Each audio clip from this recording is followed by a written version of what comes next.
Prairie Mosaic is funded by the Minnesota Arts and Cultural Heritage Fund with money from the vote of the people of Minnesota on November 4th, 2008, the North Dakota Council on the Arts, and by the members of Prairie Public.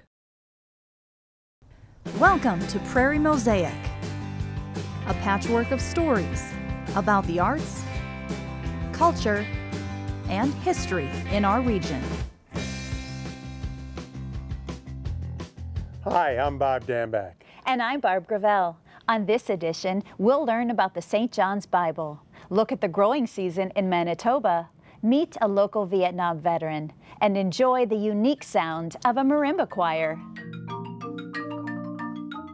Bismarck native and painter Jessica Wachner is taking the country by storm with exhibits in Miami, California, and elsewhere. Now, much of her work is a permanent fixture in North Dakota at the Bismarck Capitol Gallery. The best language that I know how to express myself or use is through texture, through line, through color. People are like, how are you an artist in North Dakota and making it too? And I said, well, I was in Chicago for a while and doing that, but ultimately you're just in your studio creating, right? And I was sending my work all over the country anyway.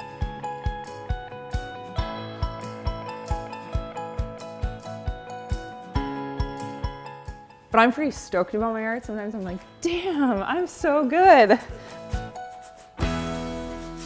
I'm here close to almost a decade of being a professional artist. There is still that connection, that it's still me there, but that you see, or I hope you see, the growth and the development and the change, and that's life, right? Like we're constantly changing and growing and developing. It's, you know, partially in you or along the way, and luckily I could tap into that at a pretty young age. It was like, I distinctively remember like in third grade, my teacher, you know, exposing us to art and really integrating art into the curriculum far more than before, or other teachers, I think, even. And so I was just like, what is the, you know, I love this subject, I love doing this, and I couldn't do it enough. I was lucky, you know, went to NDSU and graduated with art and interior design, and so that my solo senior show, right away the community just supported me and rallied around that, which was amazing. You know, West Acres Mall, I was able to do these huge commission pieces like right out of college and collaborate with engineers and interior designers and architects, and I got a taste for it right away.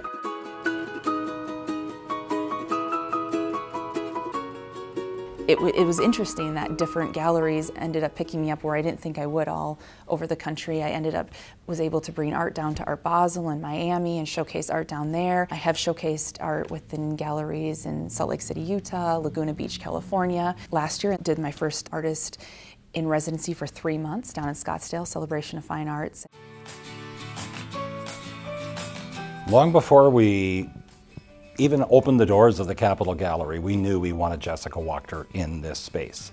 We actually met at our favorite restaurant, had a nice dinner, and consummated an agreement where she would be a showcased artist before terribly long. She said she needed a little time because she wanted to get some really big pieces done, and she did, and here's the culmination of that.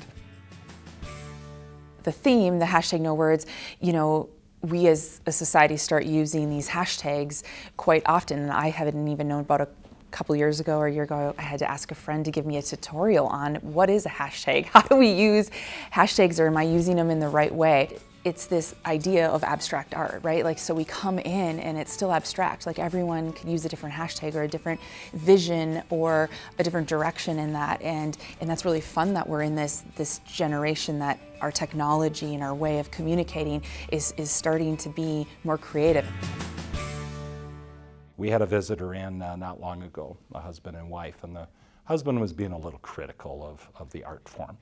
Well, I just don't get it. You know, what is this supposed to mean to me? What does it say to me? And I was trying to explain, it doesn't say anything. It's what you hear. It's what you want it to be. And then he was getting a little obstinate. He says, well, what's this purpose? What's the purpose of this piece? The piece right over my shoulder. And his wife spoke up and she said, it would bring the room to life. People always ask, well, what does this art mean? Like, tell me what you see, and I don't want to tell you what to see, right? Like, there are no words.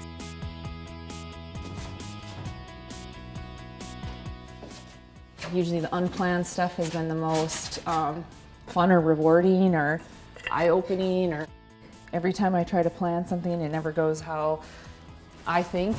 Like, I just try to trust and go with it and be open to like anything or some new experiences or what. Some of them I hate, you know, I'm like, I hate this one, and I'll hate it, then I love it, then I hate it, and then I come back, and in the end I'm like, oh, it did, I trusted that it eventually would work out. And then I end up loving it, and maybe it's because of that struggle or that battle along the way. I don't always have a direction that I want to go, and even as much as I do have a direction, it changes and shifts and it evolves as the painting becomes part of me and as I sit with it. We're just so happy that Jessica has been taking the country by storm, from Miami to Scottsdale to California and all points in between, and now here she is, showcased in Bismarck, her hometown. What I tell young artists is to not give up. You know, it's easy to give up. It's easy to not fight for that career or that your art and what you want to create, and to not, you know, listen to all the noise surrounding sometimes. The biggest thing I see is young artists is, you know, don't give up, or make what you want to make, and don't make what you think will sell or what other people sell. That's their thing. Do what you have to do. No one else can make what you can make and give to the world. It's just what I have to do. I get agitated, or I feel off if I've been away from the studio or not creating or not physically using my hands and getting dirty and messy after a while. It just doesn't feel right, because I could see myself doing this till the day I die. Woo! That's right, baby. Illuminating the Word, the St. John's Bible, is a fascinating exhibit that was recently on display at the Historical and Cultural Society of Clay County in Moorhead for over 3 months. The painstaking process involved illumination of the entire St. John's Bible. Here's your chance to take a tour of this work of art.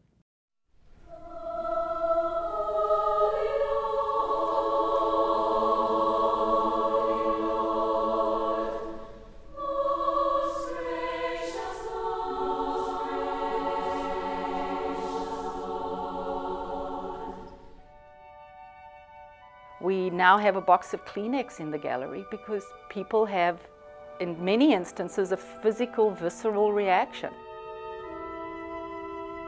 We're part of a world tour, and we are very, very grateful to have been selected.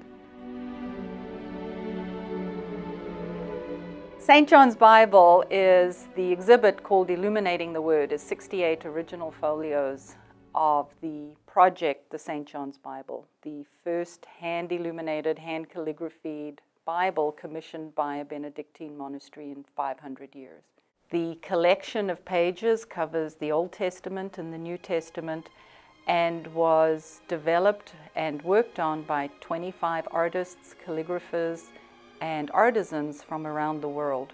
The St. John's Abbey commissioned the Bible from the Queen's calligrapher, Donald Jackson, who put together a team of experts, artisans, craftspeople, to work on the project over a period of time to develop the artwork, the script, the information, and the tools needed to reproduce a medieval manuscript, but one designed in the 21st century for 21st century people.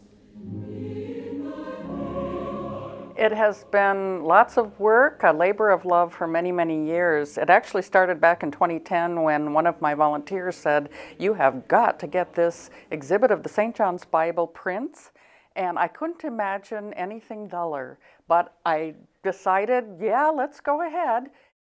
It's been 4 years of committee work, starting with simply negotiating the contract, do a facilities check, make sure that we would be able to have the right lighting, the security that's needed, the docent help, all of those things. And that took time, as well as all the programming throughout the community that has been developed. That does not happen overnight.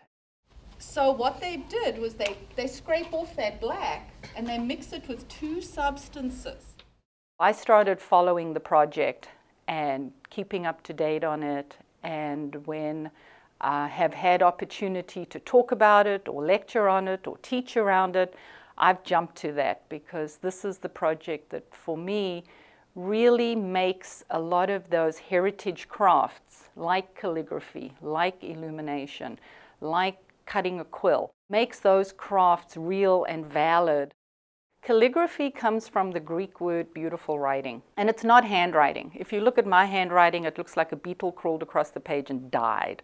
Calligraphy is the combination of thick and thin strokes, creating an interplay of dark and light, and delivering words or messages that we read as text. Illumination is the adding of gold in its simplest sense. So you'll see gold, 24 karat gold, is widely used throughout the St. John's Bible project to represent the divine. And that's the power, one of the powers of the St. John's Bible, is the pages are big. So people can gather around in community and talk and listen and say to one another, well, I see such and such, but I see such and such. So they can share and learn from one another. So it becomes a community sharing and learning device.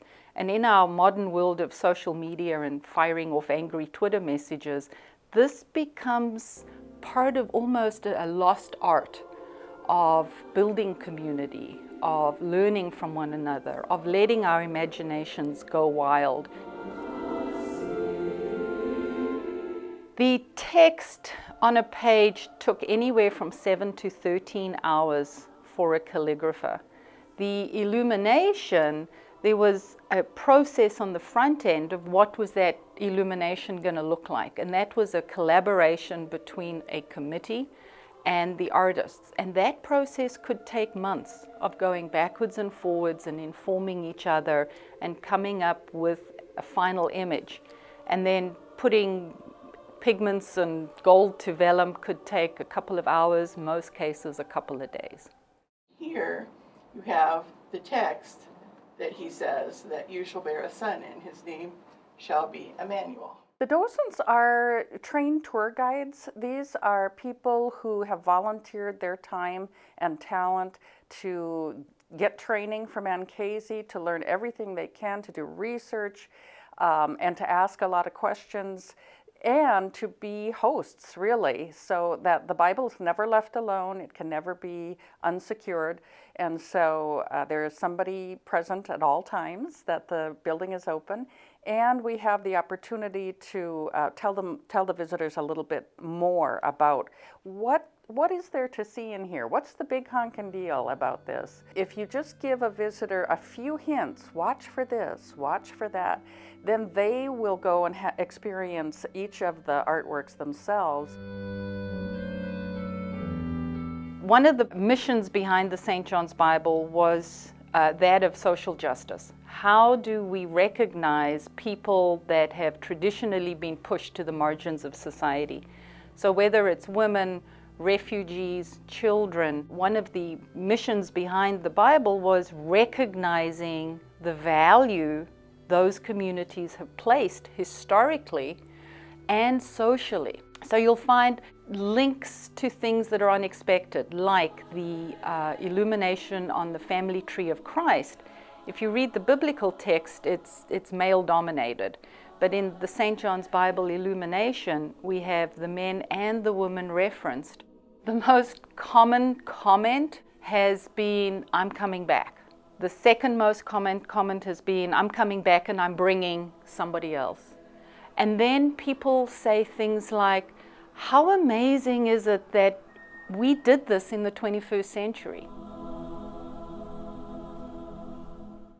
Manitoba has some of the most fertile soil in the world, but farmers still have to be attentive to their crops.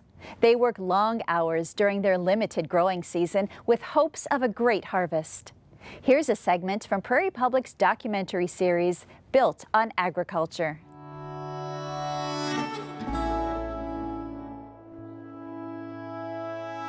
"10,000 years ago, we would have been at the bottom of Old Lake Agassiz, And that's really sort of the base on which our soils in the Red River Valley have formed.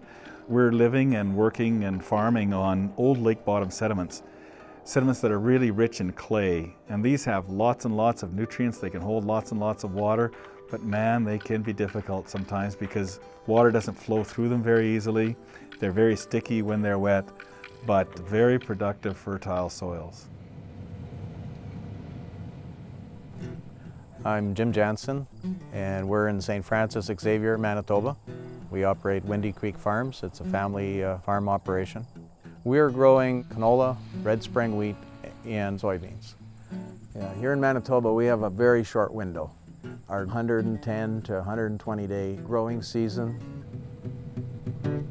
You got to return a lot of the money back into the farm. Be careful on how much you take out personally. You have to be satisfied at some times with not very much. And after you've lost money per acre, it takes a while to get that back. The crop that we have this year is quite timely. After 2 tough years, a third one would not have worked very well for us. There's nobody that has control over the markets. There are factors throughout the world that affect everything that we grow is affected by worldwide circumstances. So, I mean, I find it interesting and challenging. Am I the world's greatest marketer? No. Is it a game? You might think it is. People say if you're not growing, you're not moving forward. We've come to a point in our operation, we've stayed around the 6,400 acres for the last 12 plus years. We're comfortable at that level, and instead of expanding, I would like to do a better job on those acres. Definitely farming is a business. There's just too much money involved. Yeah, I mean, there is a lifestyle. Nobody tells me when to get up in the morning or when to punch in or when to quit. That's up to me. And if you can't deal with that, if you need some supervision, it's probably not going to work. It's not for everybody, but the field is open. You can always buy a farm somewhere.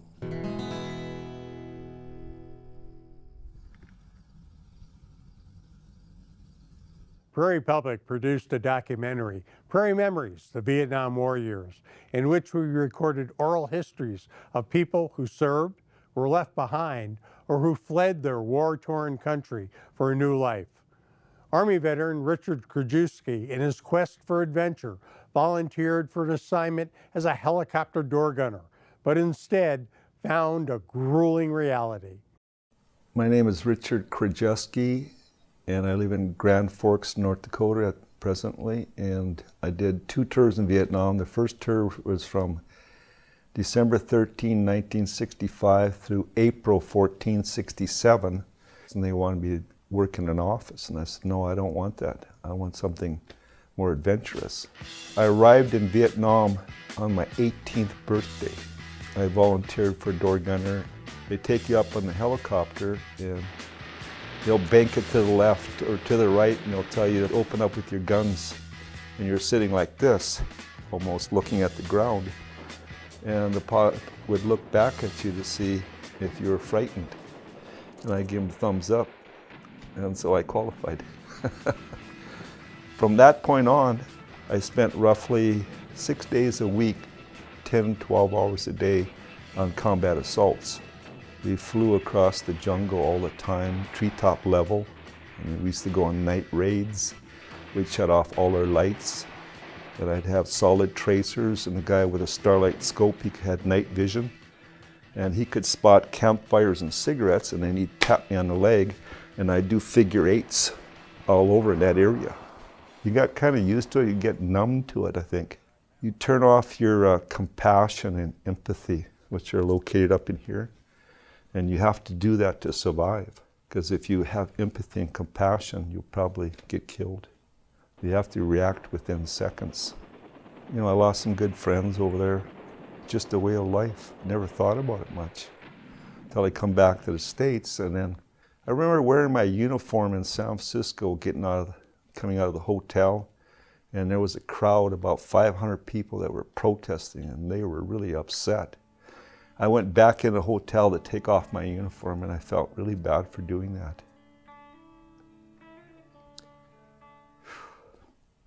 Under the direction of Dr. David Eiler, the Concordia College Marimba Choir from Moorhead, Minnesota, performed a range of works for our series Prairie Musicians. They participate throughout the year in state and regional competitions, and their success is a direct result of their talent and dedication.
If you know of an artist, a topic, or an organization in our region that you think might make for an interesting segment, please contact us at prairiemosaic@prairiepublic.org. I'm Bob Dambach. And I'm Barb Gravel. Thank you for joining us for this edition of Prairie Mosaic.